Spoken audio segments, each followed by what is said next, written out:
On behalf of our center and International House and the Seminary Co-op Bookstore, it's a pleasure to welcome you to this evening's World Beyond the Headlines lecture.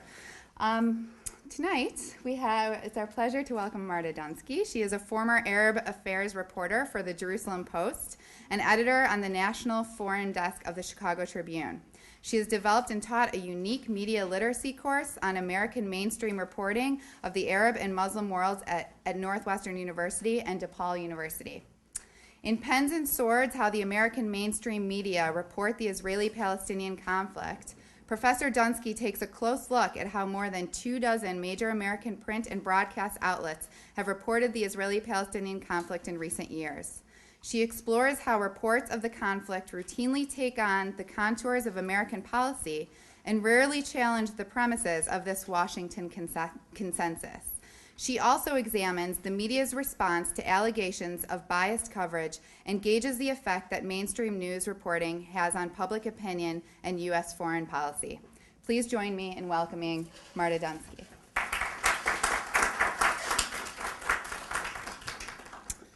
Thank you very much, and thank you all for coming. It's a pleasure and an honor to be able to share my work with you. And I'd like to start off by saying that we are in the age of, among other things, the blogosphere, which is rife with media criticism. Seems everywhere you look, people are blogging about what the mainstream media do wrong. And I have written this book. It's got nothing to do with the blogosphere or blogs, by the way.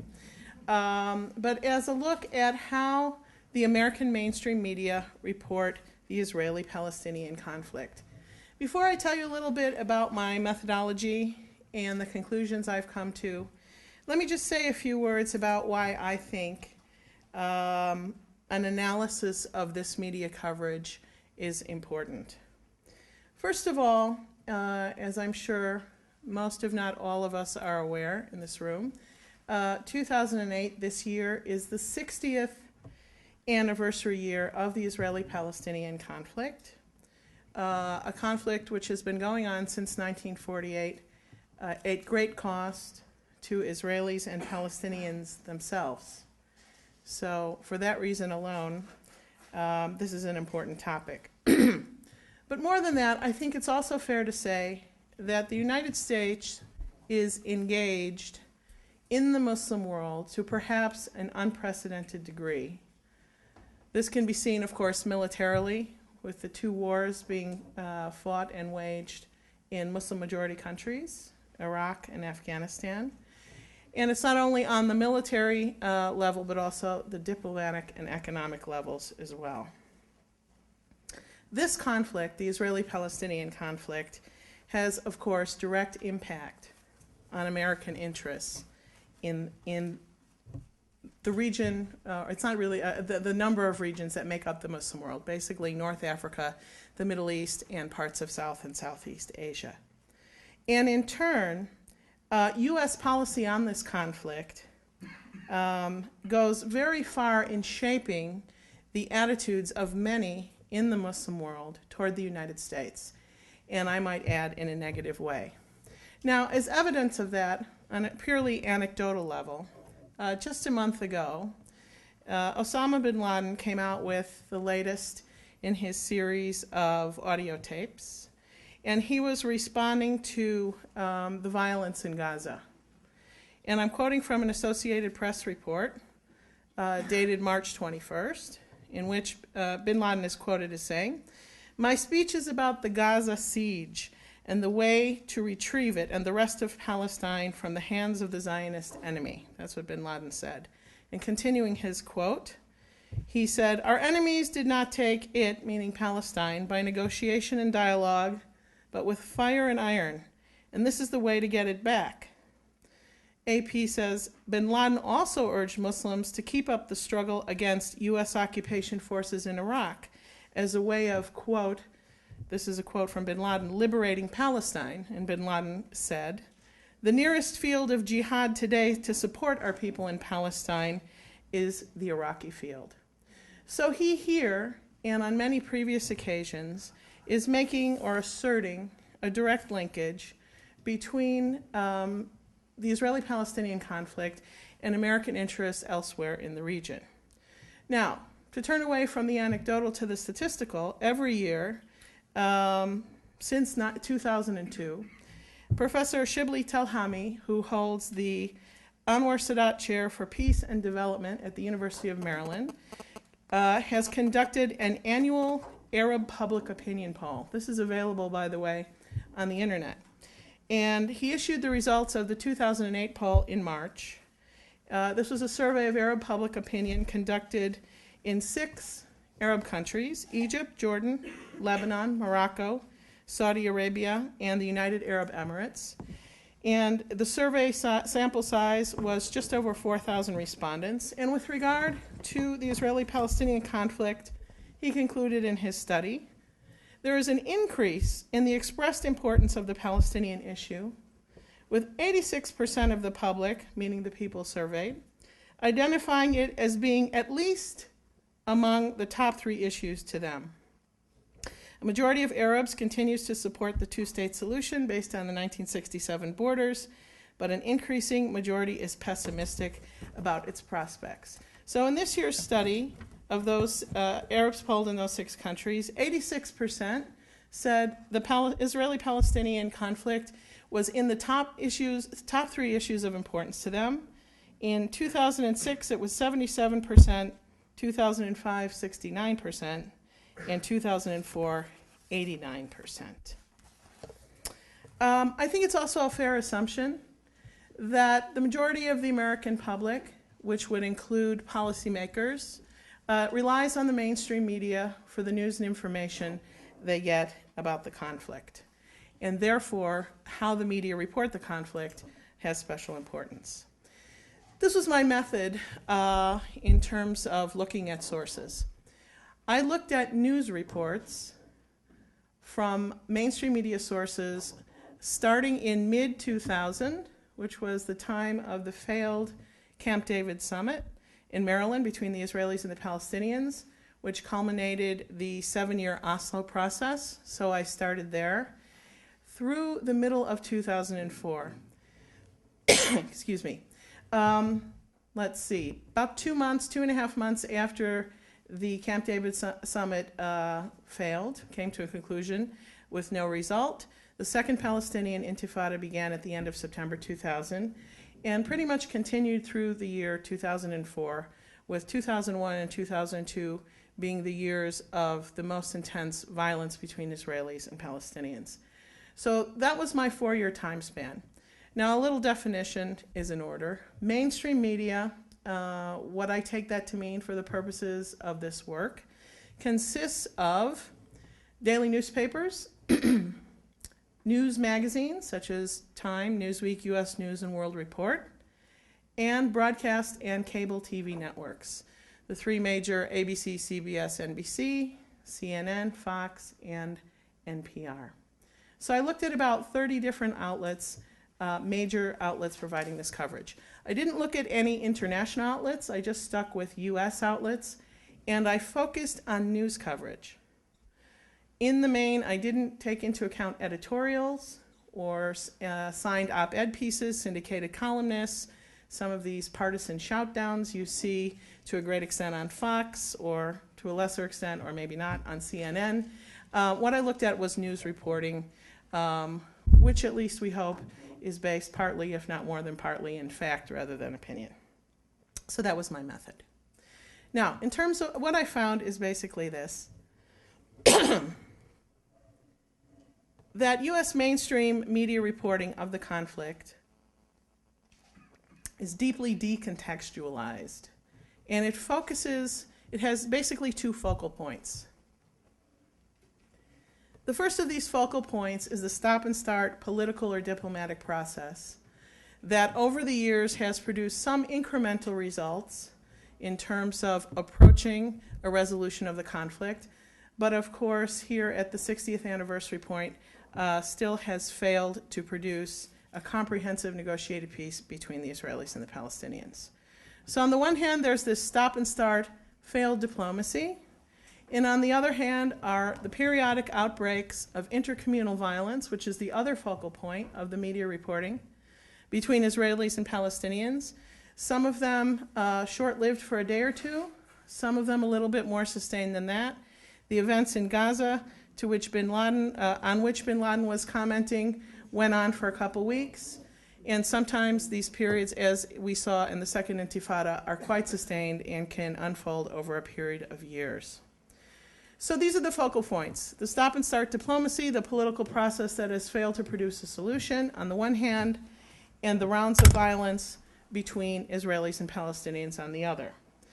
The problem is that over time and across media, the reporting fails to connect the dots, to help us understand why is it that the political process routinely doesn't work, and inevitably the violence will repeat itself. When the coverage basically is reduced to these focal points, I think the conclusion that a lot of people reach as media consumers who don't necessarily have special scholarly or academic knowledge of the conflict on the one hand, and aren't necessarily partisans to one side or the other of it on the other, may conclude, first of all, Israelis and Palestinians have been fighting each other forever, which of course is not true, and there's no apparent end in sight, and therefore it just seems hopeless. Now, the decontextualization that I spoke about a minute ago occurs in the form of omission. It's not so much a question of what is there, it's a question of what isn't there. And the omission, there are two sort of categorical areas of omission, according to what I found.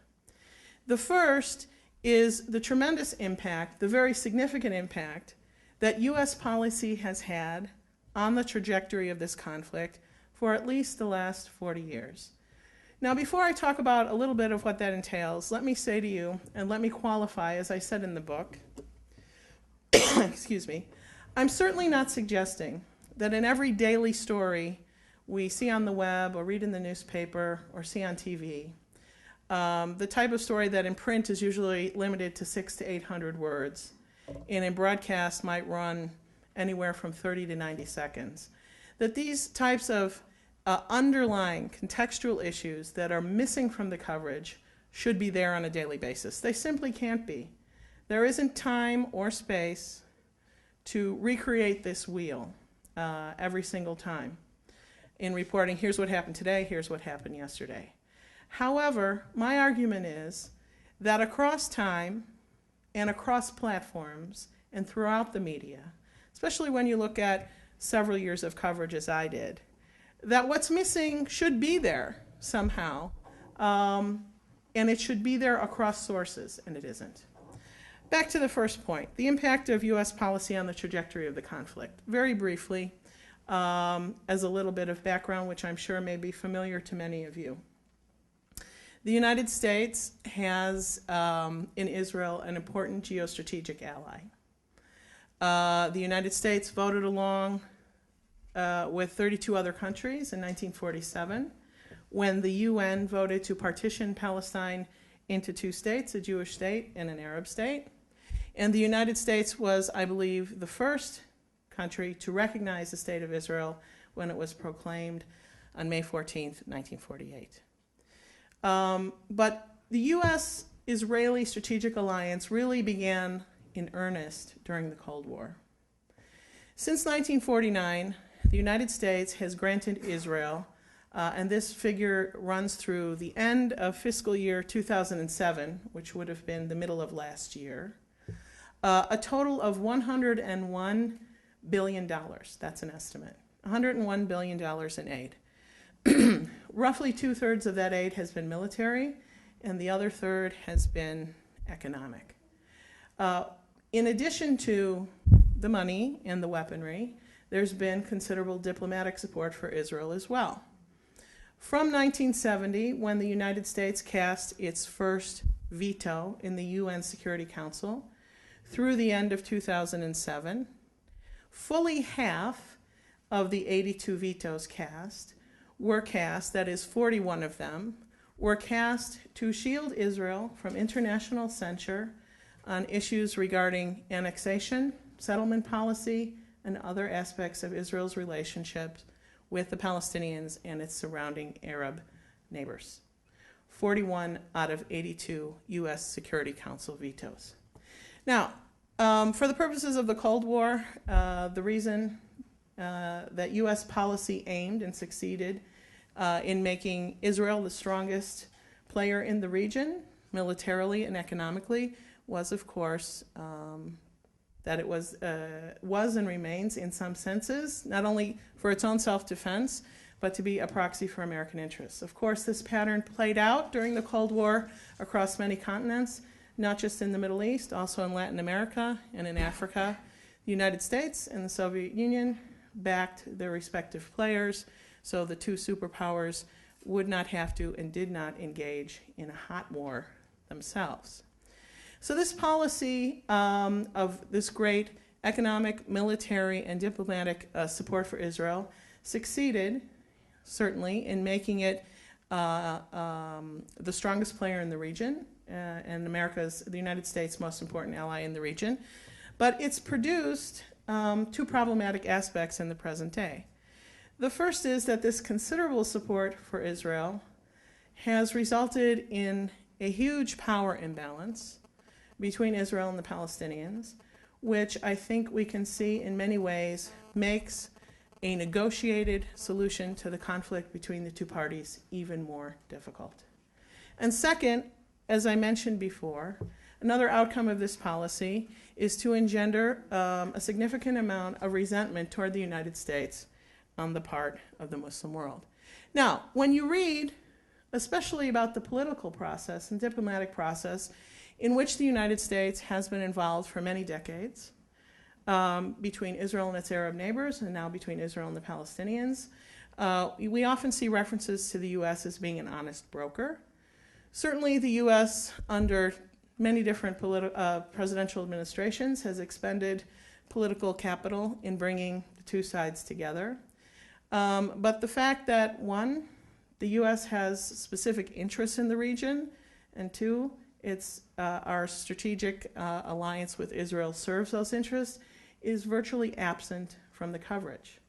So I think what that does is to lend sort of an artificial sense of parity to the two sides. Israel and the Palestinians are negotiating bilaterally at this point. The United States is there to try to bring the parties together.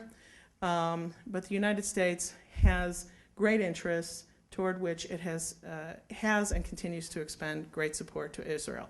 By the way, since 1993, when the Oslo process started, the United States has granted the Palestinians, through the Palestinian Authority, about $2 billion in aid. Of course, this came to a halt in 2006, following the elections that put Hamas in power, or at least temporarily in power.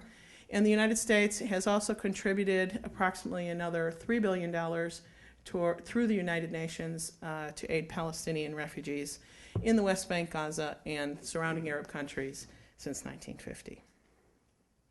Now, that's one area where the coverage is decontextualized, not acknowledging the impact of U.S. policy on the trajectory of the conflict. The other area, which I found similar type of omission, is that with regard to two of what are often referred to as the final status issues, the most difficult issues to be resolved between Israel and the Palestinians, if there is to be a negotiated solution to the conflict and a sustained peace between the two parties, that international law and consensus have addressed two of these four key issues, and that's also missing from the coverage.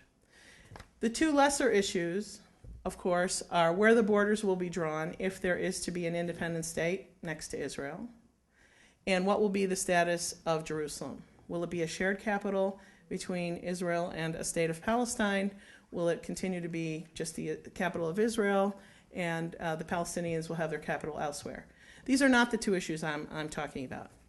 The two issues on which international law and consensus have repeatedly addressed, which are key to the resolution of this conflict, are the issue of the settlements, Israeli settlements in the West Bank and in and around the areas of Jerusalem that Israel conquered and occupied as a result of the 1967 war, and the issue of the Palestinian refugees' right of return. Let me take the second one first. By way of brief background, in 1948, when the war was fought and the State of Israel was established and the geopolitical entity of Palestine disappeared from the map, at that time there were approximately 1.3 million Palestinian Arabs in Palestine and 600,000 Jews. As a result of the war, a little over half of the Palestinian population at the time, between 700,000 and 750,000, became refugees. Today, 60 years later, the UN recognizes the refugee status of approximately 4.4 million Palestinian refugees living in 58 refugee camps in the West Bank, Gaza, Jordan, Syria, and Lebanon. So the Palestinian refugee population has increased a little over sixfold in 6 decades. Now, international law and consensus are very clear on refugee rights, both with regard to all refugees and the specific rights of Palestinian refugees. The Universal Declaration of Human Rights, written in 1948 and affirmed by the United Nations General Assembly, says everyone has a right to leave his or her country and to return. Doesn't matter how or why you left. If you left, you have a right to go back. This applies to all refugees, Palestinian, Bosnian, Darfurian, you name it. It applies to everybody. And there are several other iterations regarding refugee rights which underscore and support this concept of the right of return. Specifically, the UN General Assembly, also in 1948, affirmed Resolution 194, which said specifically that the Palestinian refugees had the right to return to the homes they left behind, and that, of course, those homes would at that point have been what had become the State of Israel. And if they didn't return, they were entitled to compensation for the property they left behind. By the way, before that resolution was issued, that was affirmed in December of 1948. In September of 1948, the special mediator on Palestine, Count Vogel Bernadotte, issued his report, which also specifically addressed the Palestinian refugee issue. He said in no uncertain terms that the Palestinian refugees should be allowed to return or be given compensation. A day after his report was issued, he was assassinated in Jerusalem by Israeli extremists.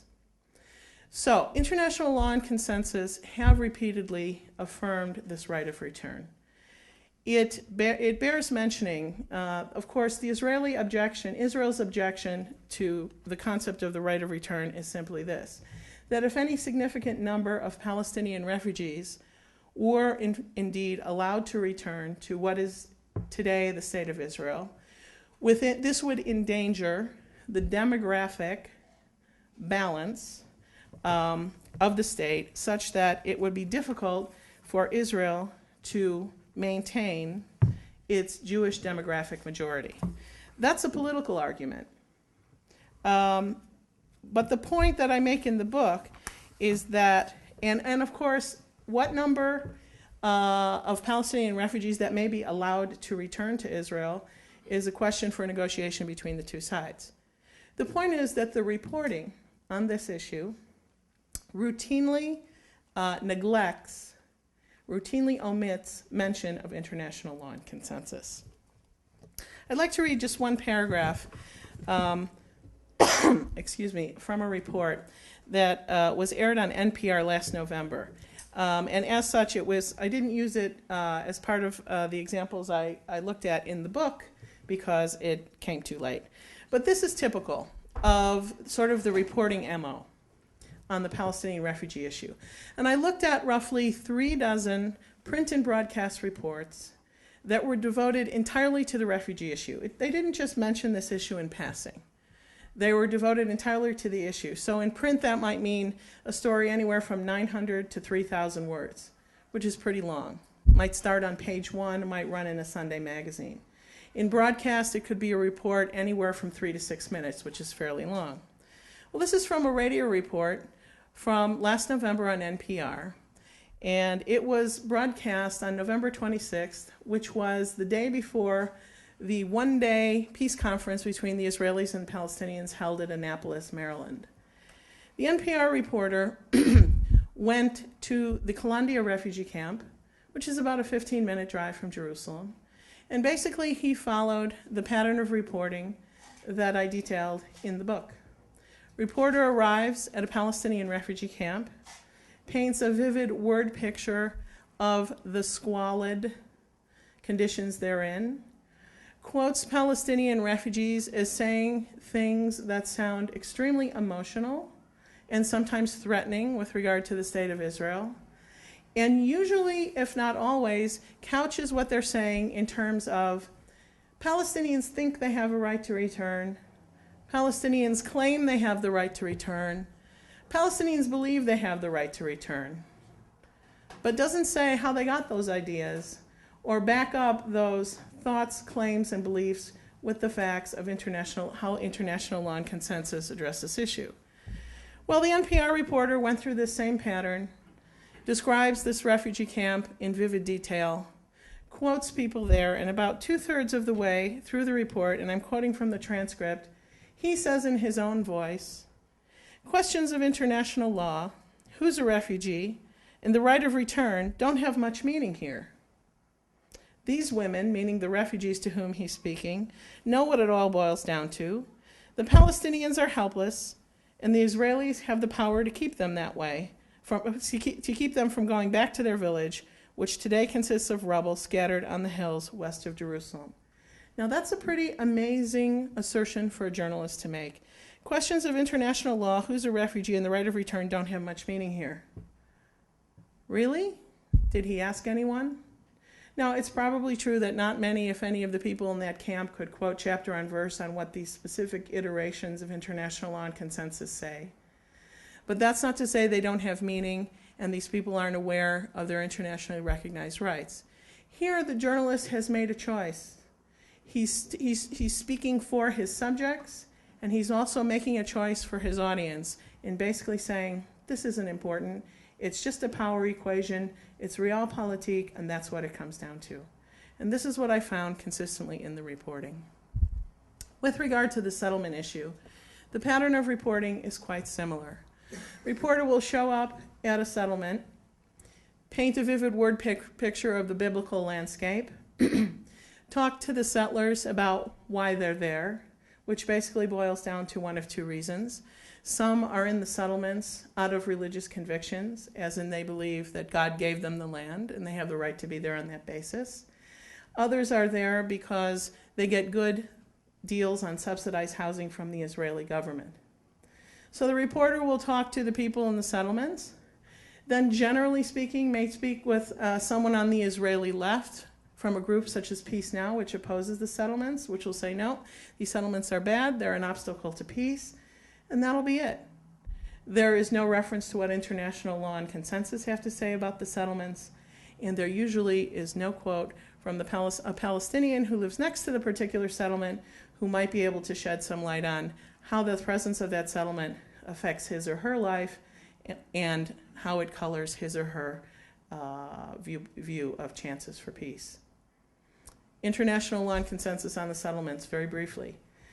The Fourth Geneva Convention says clearly that an occupying power is prohibited from settling its own civilian population in occupied territory. But since 1967, that's precisely what Israel has done in the West Bank, in Gaza until 2005, and in areas in and around Jerusalem that Israel occupied in 1967. Today, in the West Bank, there are approximately 270,000 Israeli settlers living in several dozen settlements in rural areas. among a Palestinian population of about 2.5 million. So the Palestinian to settler ratio in the West Bank is approximately 10 to 1. And the land areas that the settlements occupy, while small, when you combine those with the army bases and the bypass roads around the settlements, which are built so the settlers do not have to pass directly through Arab areas and Palestinians are prohibited from traveling on them, render about 40% of the land area of the West Bank inaccessible to the majority, roughly 90% Palestinian population. With regard to Jerusalem, since 1967, Israel has erected 12 or 13 what are commonly called by official Israeli sources neighborhoods on the eastern perimeter and to some extent, lesser extent, northern and southern perimeters of Jerusalem on these areas occupied and captured in 1967. These are urban settlements. Another approximately 180,000 Israeli settlers live in these urban settlements, and Palestinians are prohibited from living in these so-called neighborhoods. So basically, there are upwards of 450,000 Israeli settlers in these areas. In addition to what the Fourth Geneva Convention says, starting in the late 70s and going forward, the UN Security Council has repeatedly said in various resolutions that one, the Fourth Geneva Conventions do apply to these areas. Israel argues that the Fourth Geneva Conventions do not apply, and that the settlements established in these areas have no legal validity. Well, as I said, the reporting, generally speaking, makes no mention of international law and consensus or the Palestinian point of view.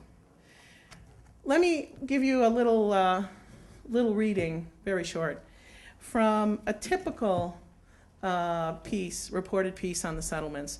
This is CNN in May of 2002. The reporter visited 2 Israeli settlements. The first one she went to in the West Bank.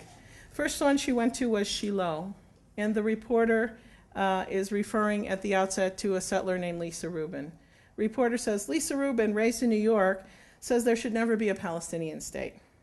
And Lisa Rubin says, you want to trust them, and if they were trustworthy, that would be wonderful. But you never know when they will turn around and stab you in the back. And then the reporter says, Rubin then showed us her photo album of newspaper stories about when her husband and baby son were ambushed and wounded near Shiloh last year. Shiloh settlers insist the violence will not drive them away. Then the reporter went to a second settlement in the West Bank called Alfei Menashe. And the reporter said, Alfei Menashe's palm trees and swimming pools, indoor and out, are the promised land. The settlement's leaders insist they are not intruding on the Palestinians who live down the hill. And then the reporter says to a settler, it sounds like it's important to get across that your relations with the Palestinians is a good one.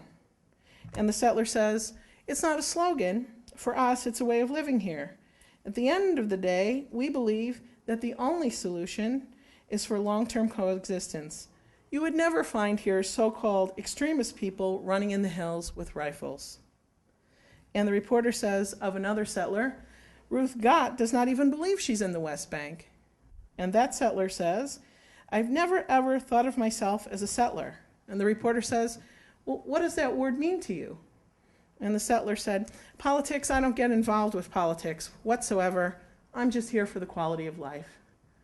And then the reporter finishes her report by saying, here, housing is half the price of neighboring Tel Aviv, due in part to cheap government subsidized loans designed to encourage Jews to move to the West Bank, but they still live on land Palestinians say is theirs.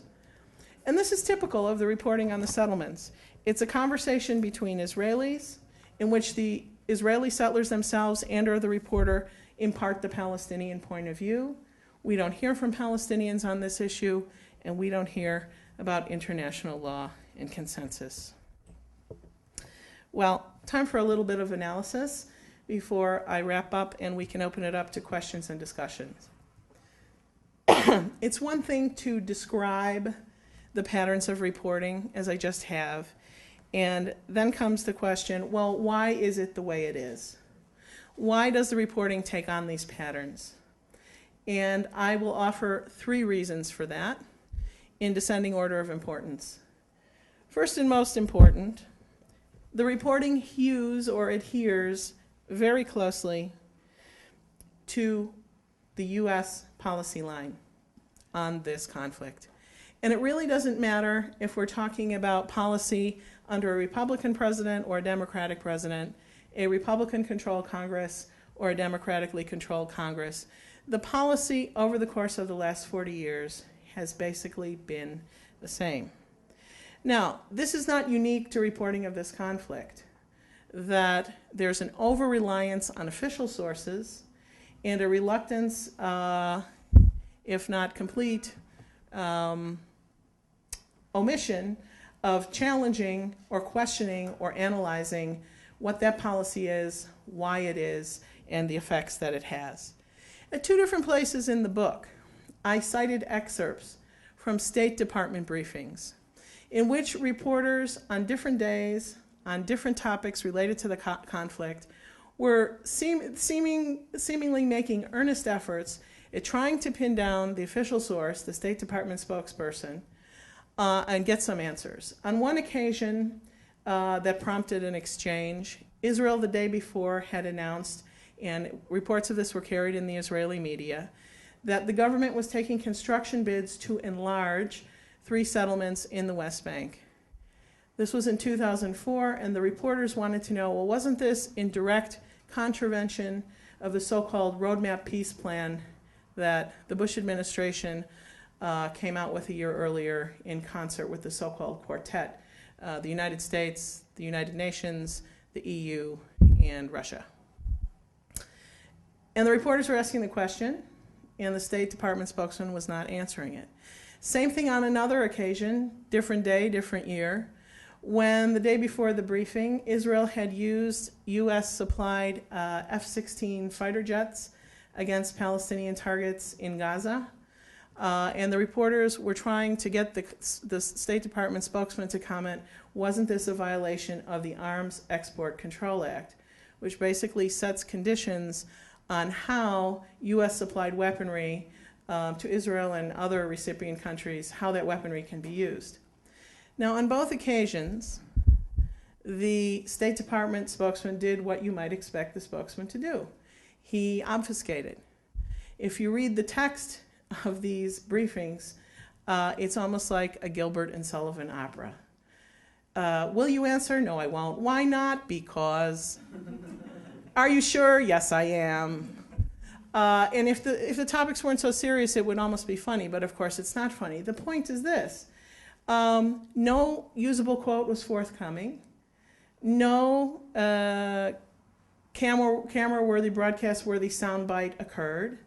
And therefore, what's the end result? No story. You would never know by watching TV, looking on the web, or listening to the radio that day, or reading your newspaper the following day, that either of these exchanges had ever taken place. Why not? Because the official source was not giving an answer, and that's where the attempt to get the answer stopped. Of course, sometimes, as we all know, no answer is a story in and of itself, and you don't stop there. You go to other sources. You report the fact that you asked the question, didn't get an answer, but other sources, non-official sources, might answer you. So this is the first reason why the patterns of coverage are the way they are, that the reporting will not go beyond the parameters of U.S. policy on the conflict to analyze, to challenge, to make use of non-official sources. The second reason that I think the coverage is the way it is has to do with the conditions of reporting the story from the field itself. I'm not talking now about Washington. Excuse me, I'm talking about the actual conditions of reporting the story in the field, in Israel and the Palestinian territories. Now, for this book, I conducted interviews with 14 journalists who reported the story of the conflict at a time prior to the time they gave me the interviews, starting, as far back as the first Intifada in 1987, all the way through all the way through 2002. And they reported that they were based in Jerusalem for major American media outlets, including Time, Newsweek, the New York Times, ABC News, Chicago Tribune, etc. And I didn't sit down with them and ask them, well, why are these patterns of coverage the way they are? Why is the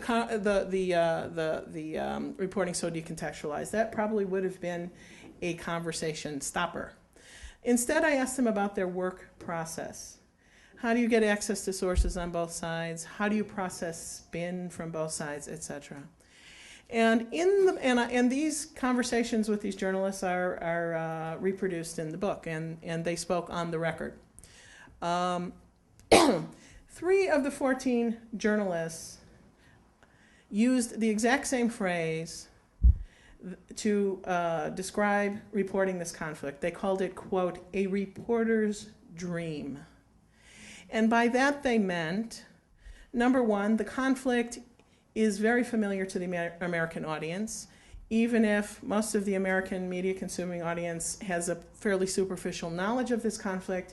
When you say Israeli-Palestinian conflict, most people can place it more easily than they can references to the conflict in Darfur or the conflict a number of years ago in Liberia.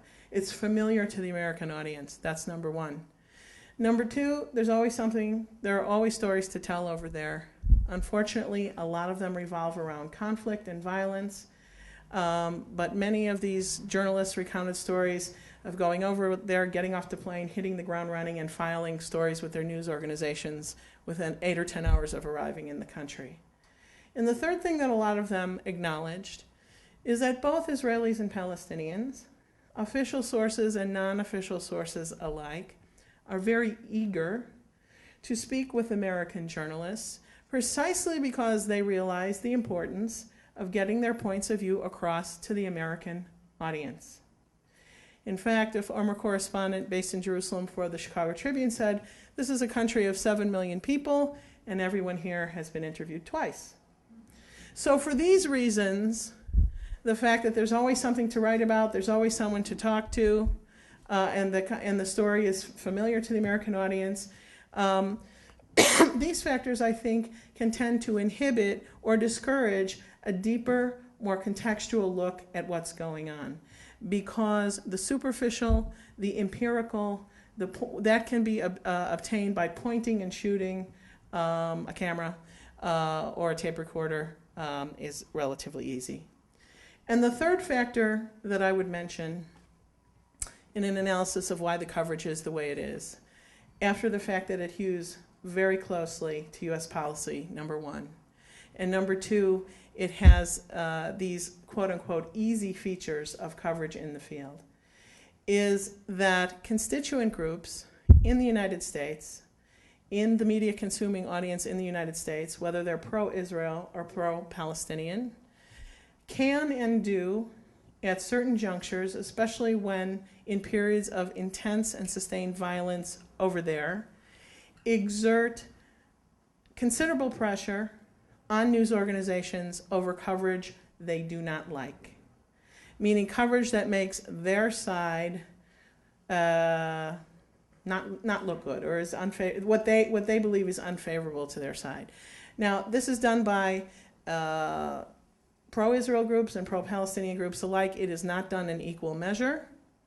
The pressure forthcoming especially in 2002 from pro-Israel groups and individuals was much greater in terms of intensity, volume, level of organization, level of funding. But by the same token, in recent years, pro-Palestinian media watchdog groups have formed, and Muslim advocacy groups in the United States have also looked at this issue. So that side has also been heard from.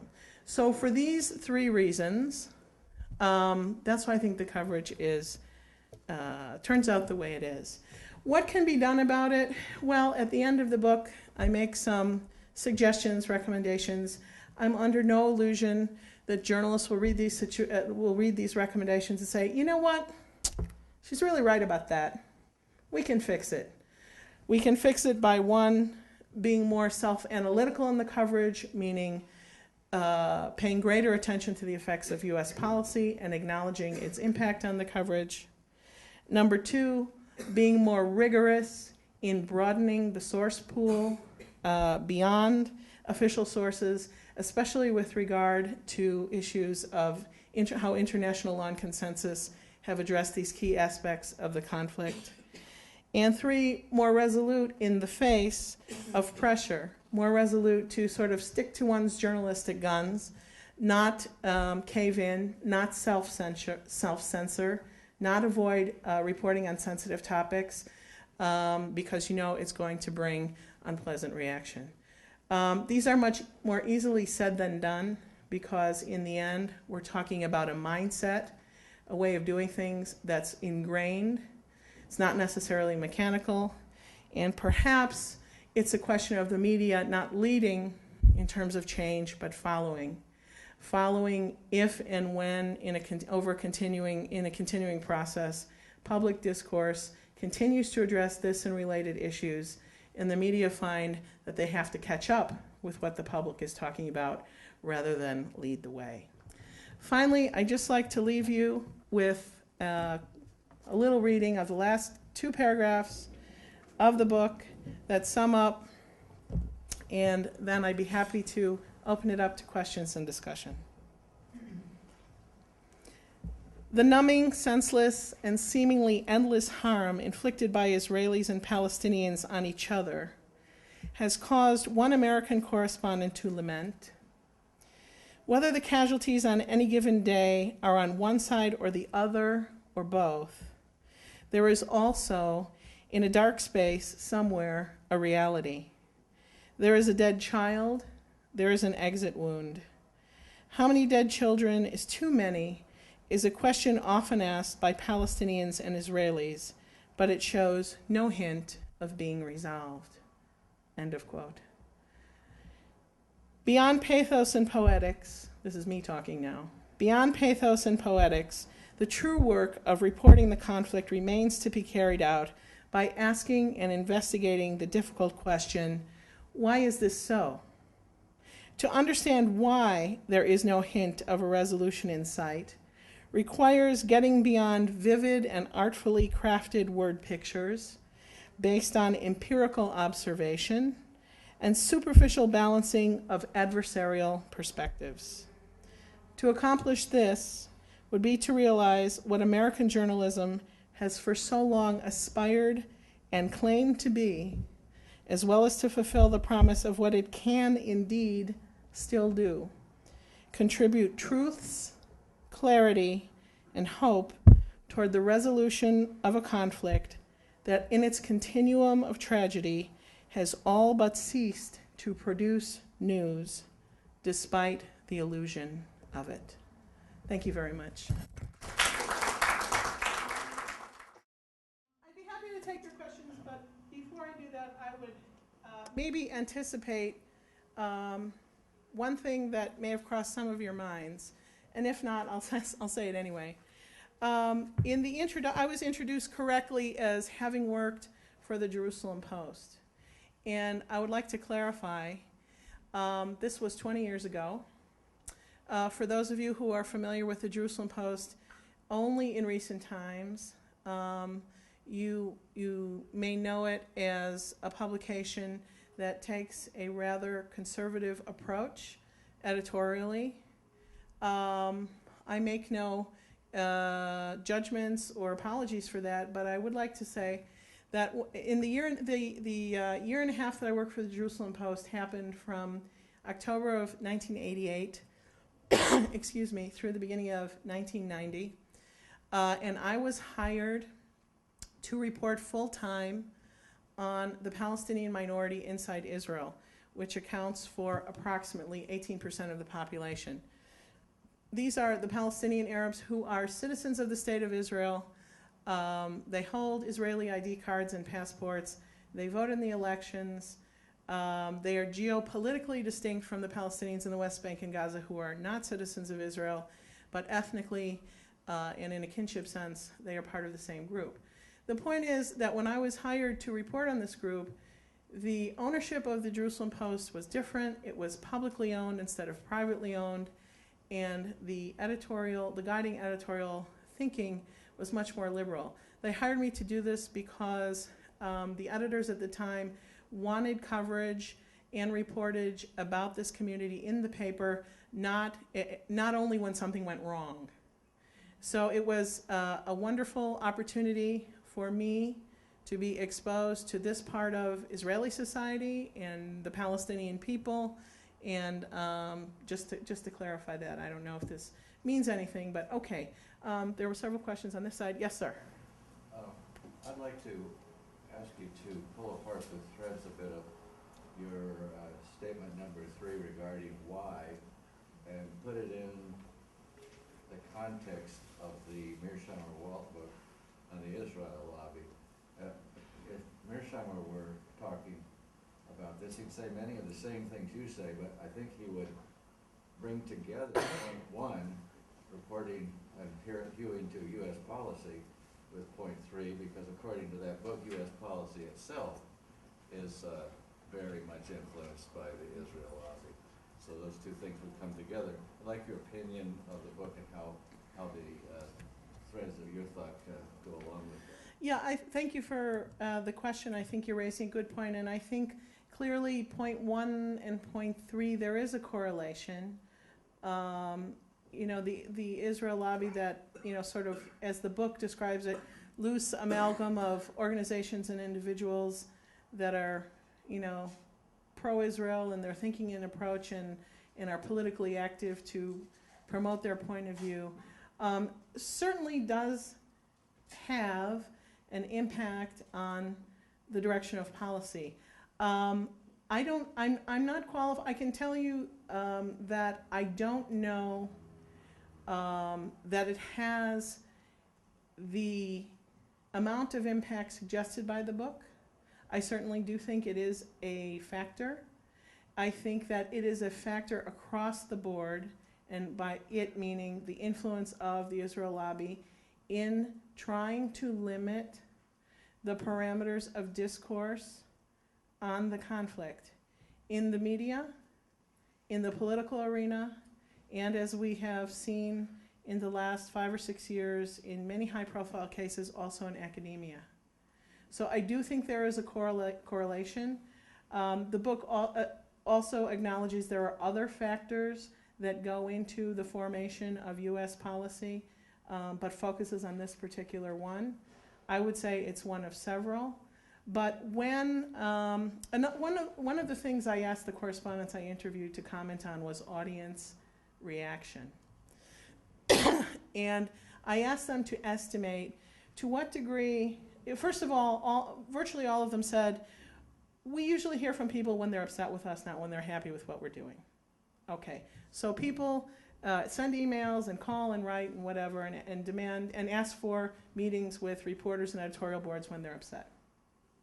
And then I said, okay, can you give me a rough estimate how much of this response came from pro-Israel groups and individuals versus pro-Palestinian?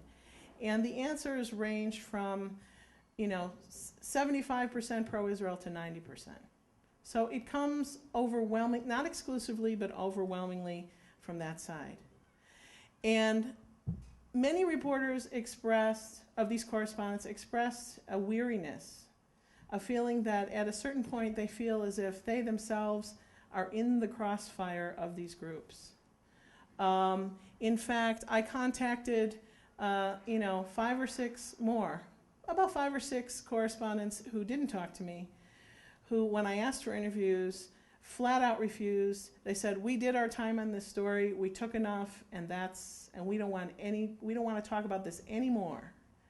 So it does have an effect. I'm not in a position to quantify that effect, but I think the Walt Mearsheimer book was certainly correct in bringing this up as a factor. Absolutely. Yes? Do you think particular business ownership affects reporting on this conflict. For You mean, example, for example, the recent high degree of mergers in companies that might sell stuff to Israel and merging with media companies and large conglomerates. I'm not aware, and that doesn't mean it doesn't exist, of media companies merging with other types of corporations that like would sell equipment or are you saying like equipment or oh, I see what you mean. Perhaps there's more of an example, but Yeah. TV and NBC being under the same umbrella. Which could sell technical or things used in military equipment that might have an effect on how editorially. Yeah, or my question, I'm sorry not being very clear, my question was rather more, is there any, is business ownership an internal pressure affect how a story is reported? I think in some cases, you know, who owns. I think first of all, you know, the majority of media in the United States at this point is corporate owned, and you were alluding to that. You know, in some respects, certain media outlets, such as the Wall Street Journal, such as Fox News, have generally conservative points of view, and those are going to come through probably more in terms of print in the editorials and the columns you see, but can also have effect in terms of framing in news reporting, you know, what gets covered, what sources are consulted, how issues are addressed. So that can be a factor. I don't know if I'm answering your question. Okay, yes, sir. I was intrigued when you started with reference to the blogosphere. Mm-hmm. And I kind of expected you to return to it in closing. You didn't. Sorry. I'd like to ask you if you could just address that. I mean, the kinds of things that you're talking about lead to a situation in which people become disenchanted with mainstream media and might look elsewhere. In 2003 and 2004, and even though there was a blogosphere then, and you know, maybe has not changed significantly in terms of scope or size, this is not an issue that I addressed with them. Generally speaking, I think, and I might get myself into trouble here. I have nothing against bloggers, and I think some bloggers, you know, contribute some very important dialogue on this and other subjects. But blogging tends to be, and I don't want to make a categorical generalization, but it tends to be opinion-based, and it also tends to be, what's the word I'm looking for? It tends to reproduce a lot of what was published elsewhere. So in that sense, sorry to tease you and not come back to it, but this is not something, a direction I went in for the book. But it's an interesting question, because I think you're right. People get fed up with not seeing what they should be in the mainstream coverage, and they look elsewhere. The problem is, I think elsewhere sort of presumes either a prior knowledge of facts, or that the facts are not necessarily important enough to include, and they start on the basis of opinion and go from there. And that's a whole different kind of communication. A model of consumption that I'm seeing certainly is that people will go to Google News, for example, for hard facts, and then for commentary you'll go to a set of bloggers that you sort of determined in advance by your own reading are preaching to your choir, right? Well, either preaching to your choir or challenging you in ways that you right. find, you know, And a lot of times I think what bloggers do succeed in doing, even though a lot of what they do is opinion-based, is they bring up frames and they bring up issues that would certainly be legitimate for mainstream journalists to investigate, not necessarily advocate. But I think bloggers often will bring up, you know, questions that the mainstream journalists just are not asking, and that's important. Yes, sir.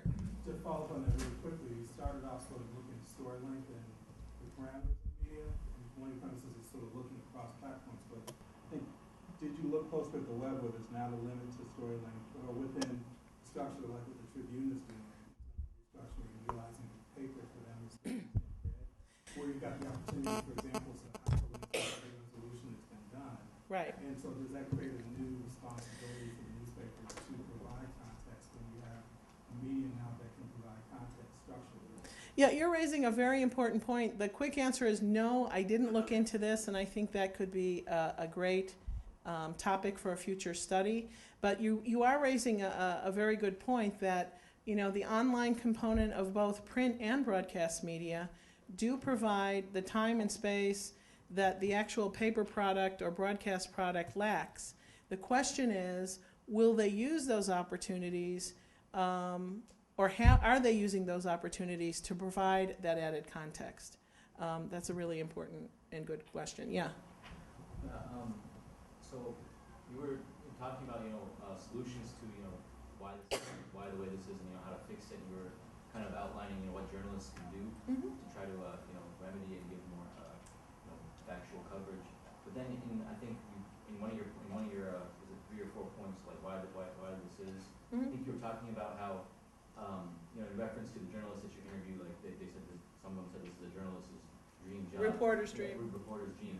And so it seems to me like whereas you have this the audience that knows a lot of it, knows superficially about this conflict, is very familiar to them, and then you have the journalists that they can, you just said 8 or 10 hours they have a story, they can just report something and people will know, they'll know what they're talking about. There's no really, to me it seems like there's no real impetus for reporters to actually go back to their roots and try to ask these difficult questions, because they're putting out this stuff, they've been putting it out for Yep. years now, Right. and people are just eating it up the same like they've been doing for last couple of years. There's been nothing real development. And I was wondering how you kind of break, it seems like a stalemate to that. Yeah, how do you kind of break that? Yeah, you're right. In a certain sense, it is sort of an autopilot type of phenomenon where, they get in there and they use the last guy's Rolodex and they tap the same sources and, they're off to the races. But there isn't a lot of real news being generated, but just descriptions of current events. And again, how to break the stalemate? That's what I tried to allude to in the end. I mean, it's easy to say, you journalists should be broadening your source pool. You should be less sensitive to audience criticism. You should, take an honest look at the apparent effects of American policy and incorporate that into some of your reporting where it's appropriate. But again, I'm not sure that those are nice how-to suggestions. But again, I think as the discourse, public discourse, gradually broadens on this topic, and this relates to the question that the gentleman in the front row asked about the Mearsheimer book, that once this stuff gets out in a more broader-based discussion in the public, then journalists would be compelled to follow that. Because they'll understand that it's becoming part of the story. Right. But you're saying how to do that? How would you, because aren't the journalists responsible? It's kind of both Yeah. ways, right? To get it out into the public, you need something to kind of stimulate that, because they're not going to. Maybe blogosphere is one way or something. Right. Blogosphere is one way, and public events are another way. Even whether or not they get covered by the media, it's a gradual process. Yes, the lady in the back, and then the gentleman in the front. Did you have the opportunity to speak to journalists from other countries? And if so, did you find that they had a different way of reporting information, especially reporters for the International Tribune and other international places? The question, did I speak to reporters from other countries? No, I didn't. I made a conscious decision not to make this a comparative study in terms of, well, here's how the American media do it, but here's how they do it in Britain and France and Qatar with Al Jazeera and in Israel with Haaretz. And that would be another fascinating study, but I had to keep this within certain parameters. And again, on the one hand, it's certainly true that in this day and age, we are certainly not limited to American mainstream media sources. Anybody with an internet connection or access to one can basically go all around the world looking for different points of view. In a sense, I stuck with this American coverage for 2 reasons. One, it's probably that with which the general American audience is most familiar, and American policymakers. And 2, And I have no hard and fast concrete or quantitative way of proving this, but it probably has more impact on the formation of American policy than international media coverage. And by the way, the International Herald Tribune is a product of the New York Times. So even though you read it on airplanes, basically what you're getting is repackaged New York Times. It used to be a joint project of the New York Times and the Washington Post. Not exactly international there either, huh? Yeah, this gentleman. Yeah, I wanted to piggyback off of this gentleman's question because I think it's an important one. It seems as though you're asserting that there's just like the market is saturated with low quality reporting, and I wonder if you can comment on the types of structures or procedures or policies that exist that lead to that low quality reporting, that poor reporters coming into positions at the New York Times and the Tribune and the Wall Street Journal, and you know, do good reporters exist? Right. This is a good question, sort of like the structural underpinnings of, you know, the product that we see. And I would say there are two primary reasons that come to mind. The first is, and I can tell you this from my exposure to the processing and packaging of news that I participated in as an editor on the National Foreign Desk at the Tribune. This was a number of years ago.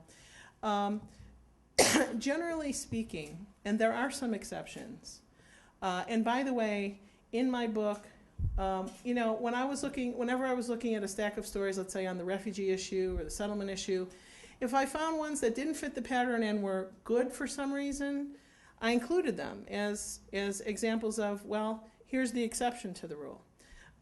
Generally speaking, the way to become a foreign correspondent, the traditional way in American media, is not necessarily, it's not linked to what you know about the place you are reporting from. It's not linked to your ability to speak the languages there. Although I understand that, you know, the majority of American correspondents reporting out of Latin America speak Spanish. That's certainly not the case about American reporters in Israel and Palestine. You know, they can basically talk to taxi drivers and waiters, servers in restaurants, barely, in Hebrew and Arabic. So becoming a foreign correspondent is based on rising through the ranks. You start off traditionally covering the cops beat. You cover local school board meetings and city council meetings. You work your way up. You may become a national correspondent. And then after, you know, 8 or 10 or 12 years in the biz, they're ready to send you abroad. It's based on your ability, by and large, on your reporting skills. That you can go into a place, whether it's fraught with conflict or not, hit the ground running, know how to interview sources, know how to turn out the piece, and meet your deadline. Now, some people who do go over, who do report internationally, or specifically report on the Israeli-Palestinian in that arena, I'm not saying nobody knows anything about the conflict before they get there. But it's not a prerequisite to speak the language or really know very much about where you're going. That's number one. The other reason has to do with the economy of the corporate media age. Good reporting, contextual, investigative reporting on any topic is expensive because you have to free somebody up and you know, let them spend time on reporting a story. Now, that does happen from time to time on different topics. But we are in an age of corporate media where, by and large, decisions on the allocation of resources in newsrooms are no longer being made by journalists. Does this sound familiar? Is anybody here a doctor? It's the same type of thing. They're being made by people counting beans on Wall Street. So there is a constriction of resources available, and that's another factor. Does that help? Yeah, definitely. You might follow up question real quick. Do you think do you think that like the structures that you talk about, like the reporters who have seniority being put on as foreign correspondents, do you think the structures exist that would kind of remove people who generate lots of flack from like the public or from rising through the ranks and becoming? I don't think it's in a conscious way, no. You know, I would still like to think, I mean, I can give you a couple of examples from the book. There's a reporter named Susan Taylor Martin who, I don't know if she's still at the St. Petersburg Times down in Florida, but, you know, when I was, for the period of, I was looking at 2000, 2004, and I don't know that they had a foreign bureau over there, but she was writing stories about the conflict, and I came across some really nuanced and contextual stuff she wrote about as a backgrounder on the refugee issue. Now, I don't know if that would have, you know, raised the hackles of some of the readers, but if you can do a good job and your reporting is factually accurate, you know, you're not necessarily going to be yanked off the case. Yes? I find it very interesting that one of the first examples that you cite is one that is actually a reporter. A reporter's example was the one who was seemed sympathetic to Palestinians. And first it was, he seemed to describe vividly the situation in the refugee camp and how bad it is and how, you know, they live in the outskirts and they're not really part of any country. And that still, this reporter, even though let's say he has a bias towards the Palestinians, he still falls through the same tradition of omitting the context or decontextualizing, which sort of makes your argument a lot stronger. That those who are sympathetic sort of misdiagnose the situation. So I was wondering, is there a trend that both sympathetic and or people who are sympathetic and not sympathetic do the same thing, or is it people who, or the reporters who are sympathetic sort of have maybe try to contextualize more? Yeah, I'm not sure we would read what I was describing the same way. When a reporter goes into a refugee camp and describes the squalid conditions and, you know, the posters of, you know, Nasser and Che Guevara from decades back, and, you know, what the difficult sanitary and infrastructural conditions, I'm not so sure that that's done necessarily out of sympathy. It makes for a good story, and I don't mean to say that reporters are consciously manipulating that imagery. My sense is not so much, look, all of us have biases.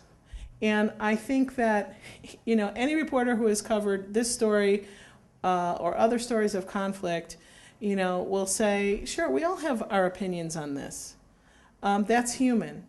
I'm not so sure that there is a conscious injection of sympathy or lack of sympathy. I think it's more a question of lack of awareness, lack of intellectual rigor of these larger issues. When you walk into a situation where people are living in poverty or disease or wherever it is, wherever they are, reporting that visually, even if it's a visual description meant for print or aiming your camera,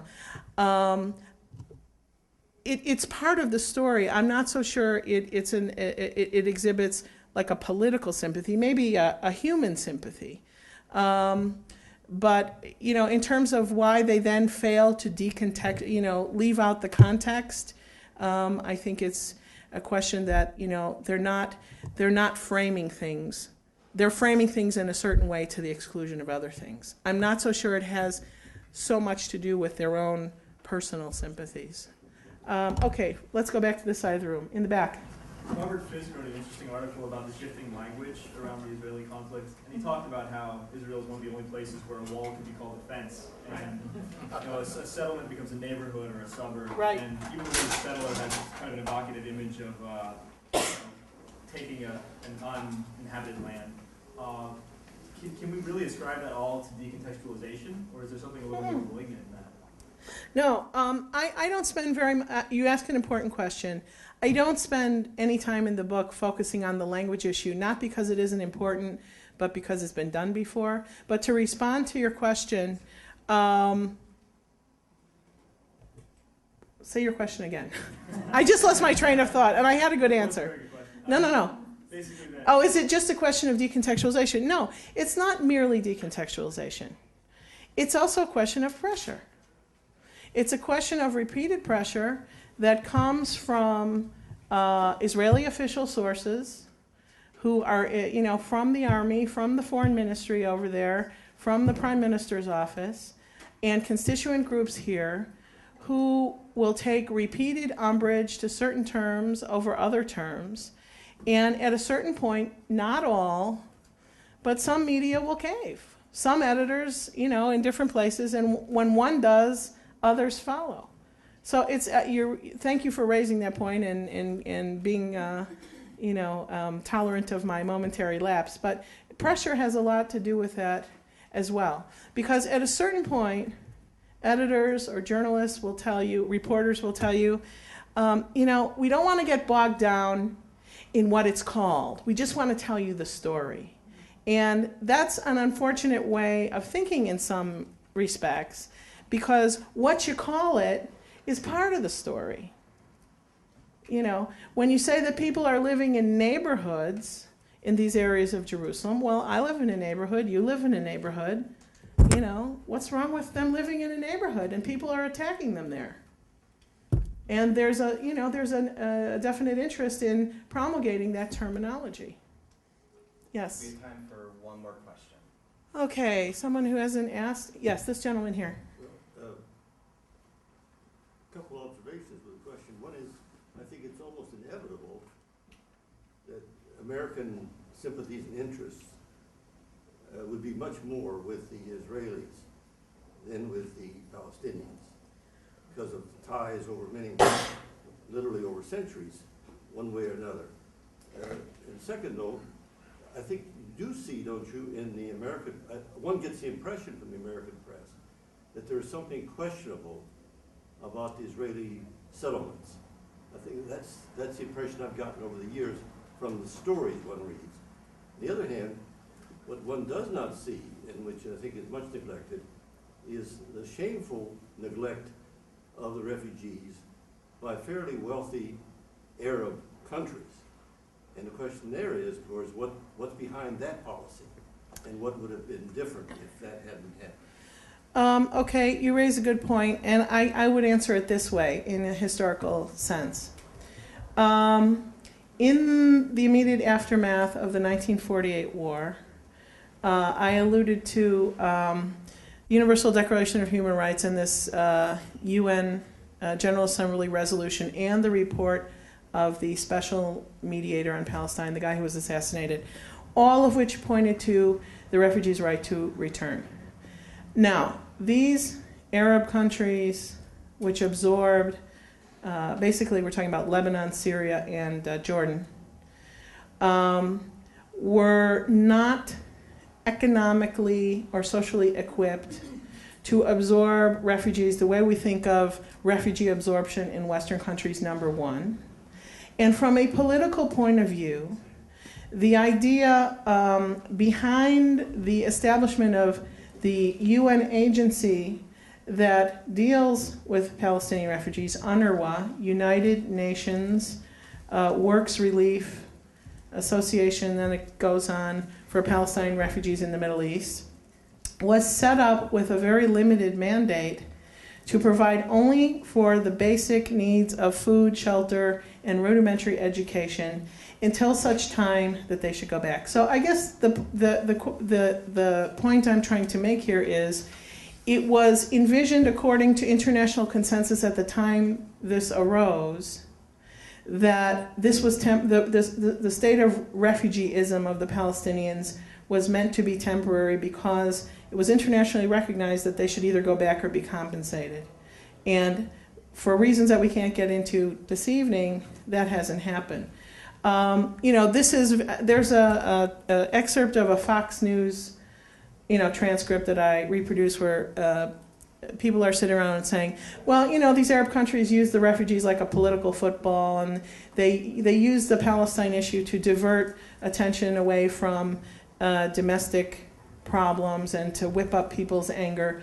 But that would be the answer. Now, it's another question, well, even if it was meant to be temporary, couldn't these countries have done more just at a very basic level to help people's creature comforts in these camps? That's another issue, and I think a legitimate question. But I think it has to be addressed in that larger political and historical framework. Well, I guess we're out of time. If anybody has a question that, or you'd like to discuss things one-on-one, I'd be happy to do that. And thank you for your patience and your attention.